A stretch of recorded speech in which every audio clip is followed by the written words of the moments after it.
I am a teen female, and my father is 46. My dad left the family when I was 7 without any explanation. He just vanished one day, and I've never seen him since. He left because of relationship issues with my mom. She was heartbroken and waited 5 years for him to return. But in the end, she filed for divorce. Thankfully, she's over him now. Now, many years after he left, I barely have any memory of him. Only some resentment for the years of suffering he put my mom and sister, 19, through.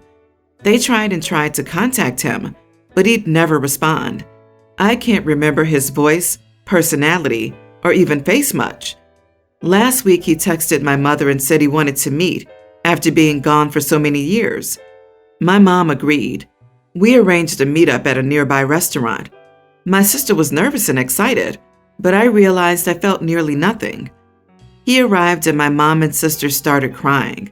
He cried too at the sight of his beloved daughters. He saw that I looked quite emotionless and said, "Don't you miss your dad?"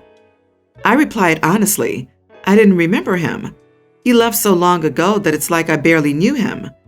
He was so shocked and hurt. Eventually, he cut off our meetup early, claiming he had to work. My mom and sister were so mad that they blamed it on me.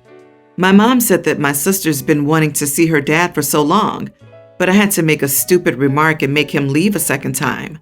She was asking how I could behave like this towards my dad, telling me that I'm a selfish witch and idiot. I'm sorry that he cut the meetup short because I knew my sister missed him so much. But to be honest, I don't feel bad for telling the truth. Am I the idiot? You're the selfish one? He walked out with no explanation when you were only 7 and shows up so many years later thinking everything's going to be okay.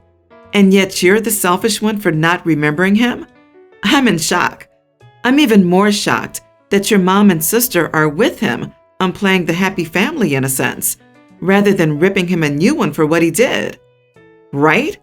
He should have apologized profusely instead of calling her selfish. He's the selfish one. OP's reaction is normal and warranted, and anyone expecting anything else can only be disappointed. After all those years, I wouldn't call her unreasonable if she didn't want to see him as her dad. It's no wonder why she doesn't remember him. Dad was gone from OP's life longer than he's been there. Honestly, OP's reaction is the least surprising, suspicious, or concerning thing about this whole encounter. Dad's response and Mom and Sis's reaction were way more eyebrow-raising. I mean, seriously. First, about the dad. Why did he ask for a meetup with his beloved daughters after so many years of having zero concern about them? It's almost like he had no contact with them for nearly a decade. I feel like he only came back because he needs or wants something from OP's mom and is trying to manipulate her and their kids into letting him back in so he can get what he wants. Are you sure your mother is really over him? They were so excited about him coming back and immediately blamed you instead of him for making him leave again? Remember, OP, you didn't make him leave. Not the first time, and not the second time either. He is a grown man, responsible for his actions. Your whole family is letting you down here. I agree. It sounds like they're not completely over him, and his return ripped the scab off of a still healing wound. OP, they're just hiding the truth that your father is the true idiot. They want to blame you, but deep down they know you're not at fault. And he has some selfish reasons for contacting you. I was waiting for him to need a kidney or something. I, 39 male, had a daughter with my wife, 42, when I turned 20. My 19-year-old daughter has grown up to be a bit of an attention seeker and has often spread lies about others to try and stir drama with herself at the center, playing the victim. So now I honestly don't try anymore after I told her multiple times to stop and just tell her that she's digging her own grave.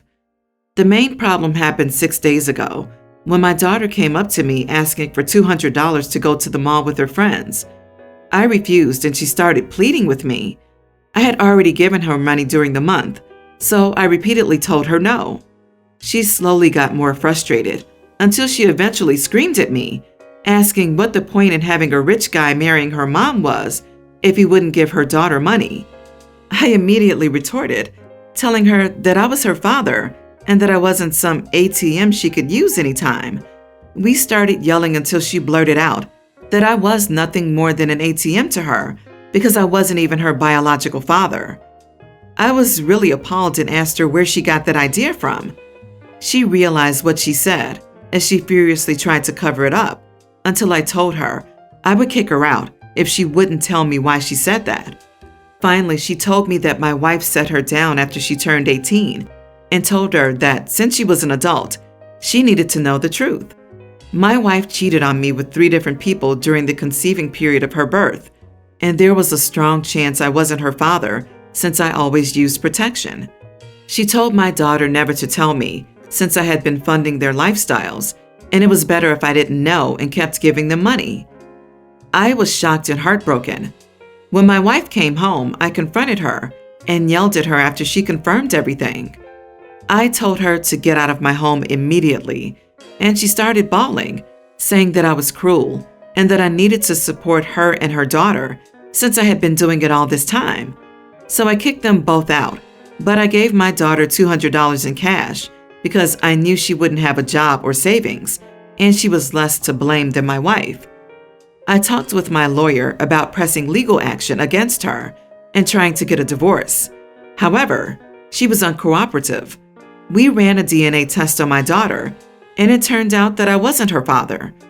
Finally, my stepdaughter cooperated with me because she came back to my house, begging me for more money since she blew it all. I was still furious with her, but I couldn't let her run around the city without food or shelter. I told her that I would give her some monthly money if she cooperated and helped me. However, now my in-laws tell me to take my soon-to-be ex back since she was young and made mistakes. My own family is telling me to take my stepdaughter back since she was raised like my own. But she kept a secret like this from me and tried to use me as her mother, so I said no. They are all blowing me up right now, trying to get me to change my mind. So, am I the idiot? Not the idiot. I'm surprised your lawyer hasn't told you this, but stop talking to your in-laws. There are 0 benefits to that. I would say stop talking to your wife and her daughter as well. Tell them everything needs to go through your lawyer. Otherwise, they will concoct more lies. It seems the daughter decided not to see you as a father figure. That could be because she's angry you didn't give her money, and she said it out of spite. But it sounds more like she's a spoiled brat, and she likely doesn't have any respect for you. Of course her family and friends act like you're a jerk and should take them back. They don't want to take care of her and her daughter. Not the idiot, but do remember that you loved your daughter for years as your own. So even though she's known for a few years, it's mostly her mother's fault, as the daughter's a victim in this. Try not to be too hard on her. She sounds entitled, but she is pretty much still a kid. My 23 female. Parents divorced when I was in middle school. My parents ended up marrying different people. My mom married Dave, 53, who has a daughter, 26, named Angeline. I was never close to her growing up because she gave off the impression that she never really liked me, so I kept my distance. 5 years ago, she met this great guy named Jonathan. He was really nice the few times we met and seemed to really like Angeline. Now, here's where the problem started. Last weekend, Angeline told me that Jonathan had proposed to her, and I was the first to know. I was a bit suspicious that I, of all people, was the first to know. Then she asked me if I could do it another day, instead of revealing the baby's gender at the party and let her have an engagement announcement instead. I told her no, and that if she wanted to have a party, she could do it another day or text everyone about the engagement, and that she told me on short notice when the gender reveal was next week. She got angry and called me a witch and hung up. Yesterday morning, the day of the gender reveal, Jonathan texted me, thanking me for giving up my party so that they could announce the engagement. I told him I never said that, and the gender reveal is still on. He was confused because apparently Angeline told him that I planned to have my reveal another day so she could announce the engagement. I was angry because she told Jonathan that I said yes right after I told her no. I texted her and left her a voicemail saying that she's not invited to the reveal anymore, so not to come. And if she does, I will not hesitate to kick her out. It's safe to say she didn't attend the party. This morning I got texts from her friends, and her mom's side of the family saying how I'm a selfish idiot, and a gender reveal can always be rescheduled, but an engagement announcement party wouldn't always happen again, and I made her have to announce her engagement over text. I do feel bad because she had something special in mind when she was going to announce her engagement, and I didn't let it happen. But at the same time, just like I can reschedule my gender reveal, she could reschedule her announcement party. Am I the idiot? Not the idiot. What was stopping her from scheduling a separate party? Besides entitlement and laziness, I don't understand stepsister's logic. Did she think she would just take over someone else's event? Like, welcome to my engagement party? Don't mind the cake that says congratulations on a baby boy. And there are random people here that we don't know with gifts containing baby clothes. Who does that? I'm laughing my head off at this. A gender reveal party can always be rescheduled, but you may never have another chance to announce your engagement. What kind of world is she living in? Is she running around like, the wedding may strike at any moment? We have to announce now, Jonathan, before it's too late. Quickly, it's gaining on us. Like, does stepsister not realize the baby could pop out right now if it wanted? Weddings have to be planned. A baby's birth hardly ever is. Sorry, baby, you have to stay in there because stepsis got engaged. Engagements don't need to be immediately announced. In my mind, baby trumps a ring. I think an engagement party trumps a gender reveal, but don't hijack someone's party that they're already planning for. Make your own darn party. So not the idiot OP. Does Jonathan still want to marry her? I wouldn't. From the sound of it, I'm going to assume this isn't going to be her only engagement. You're fine. You should have told her you'll get her next time. I, 25 female, have a gay cousin, Jake, 22 male, who's one of my best friends. My parents are paying for my wedding. A lot of our family is extremely religious, so you can already tell where this is going. I have a big family with over 20 cousins, but Jake is the only one I'm close to. I've always lived across the country from my cousins, but Jake decided to go to college at my school in the city where I still live. The wedding venue we chose will only accommodate 100 guests. Unfortunately, we both have big families, so this has meant making some cuts to the guest list, and I'm not inviting any of my other cousins except Jake. My aunts and uncles are invited. When my parents saw the guest list, which had Jake and his boyfriend on it, they freaked out and said I could not invite them because it would make a lot of the other guests at the wedding uncomfortable.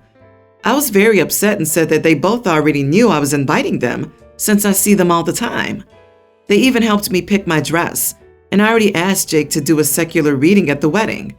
My parents said that I need to tell Jake and his boyfriend that they can't come and that if I don't want to hurt their feelings, I can tell them that it's because none of my other cousins are invited. I know they'll see right through this. Maybe the most heartbreaking part of all of this is that Jake genuinely thinks my parents are his allies in the family, and he gushes about them all the time and how grateful he is for them because they've been way more accepting than the rest of the family. My parents obviously are in fact phobic, but they've never said anything overtly hurtful to or in front of Jake, have never tried to stage a prayer intervention for him, and have met his boyfriend and were nice to him, which the rest of our family, including his own parents, have done exactly the opposite of all those things. So I just had a massive fight with my parents over this and said they should feel horrible about themselves because Jake thinks they're his lifeline and they're cowards. It got very heated.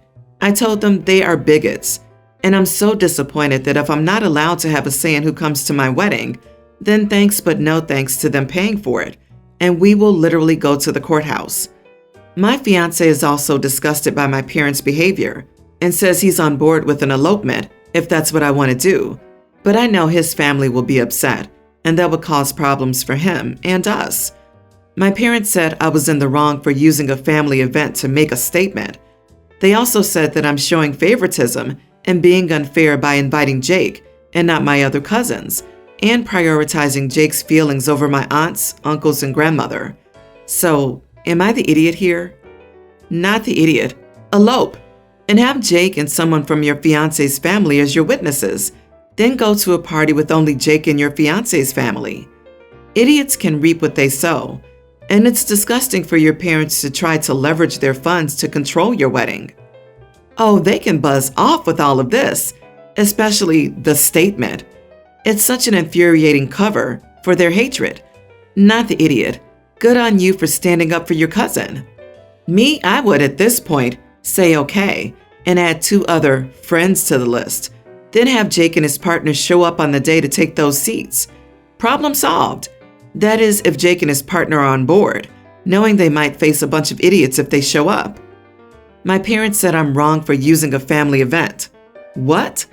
Your wedding is not a family event. It is your wedding. So invite whoever you want, or go to the courthouse and let Jake and his boyfriend be your witnesses. You are not in the wrong, and it's ridiculous how they're acting in this situation. They need to fix their mindsets. I have found out that one of my sisters is seeking to have a cosmetic procedure known as rib removal. There is no medical necessity for this surgery. It's purely for cosmetic reasons to achieve a smaller waist. Fortunately, she cannot find a cosmetic surgeon here to perform the procedure as they have advised her it's illegal and doesn't meet the standards. However, she's found a doctor in America willing to perform it. She has taken a loan and is trying to raise money to fund the procedure. She said the procedure would cost nearly £10,000 plus travel, accommodations, and other expenses. She plans to have 6 ribs removed, and the American doctor has agreed to do this. Normally, I'm a firm believer in one's own body being one's own business, especially if my money's not involved. However, I feel strongly that this is madness. To remove for a non-necessary reason is dangerous. I advised my sister not to do this. It went even worse than I expected. Plus, I've learned our parents and our sister gave her money to pay the cost. After I advised my sister to reconsider, she refused to speak with me now. When I spoke with her, I expressed my worry for her, saying I don't want her to suffer complications or injury. If she had a common and safer procedure, I wouldn't have said a word. However, all she heard was me trying to control her, and now she won't speak to me unless it's to tell me to stuff my concerns because she's doing it no matter what. So, am I the idiot? 6 ribs removed? Jesus! Correct me if I'm wrong, but that's definitely life-threatening. I'm all for people doing what they want with their own bodies. Wanting to have 6 ribs removed purely for cosmetic reasons, to me, hints at deeper psychological issues that definitely need to be addressed. I would say not the idiot, just because I would also be concerned if my sister wanted to do the same thing. I'm genuinely praying for her now, and I hope she doesn't go through with it. Not the idiot. Is she so naive that she doesn't realize tons of unethical doctors will do anything to make a buck, and they don't care about the long-term impact on the patient? If she's determined to make this horrible decision, there's nothing you can do to stop her, short of burning her passport. For this stupidity, I'm pro-burn her passport. I wish I could give you some advice on how to go about this situation, but I'm honestly at a loss. Maybe ask her if she knows the risk, and send her articles about the subject explaining the possible risk. The doctor your sister found is cheap for a reason, which is most likely because they're probably not licensed or experienced enough to do this kind of surgery. You're not trying to control her. You're reasonably worried for her safety and health.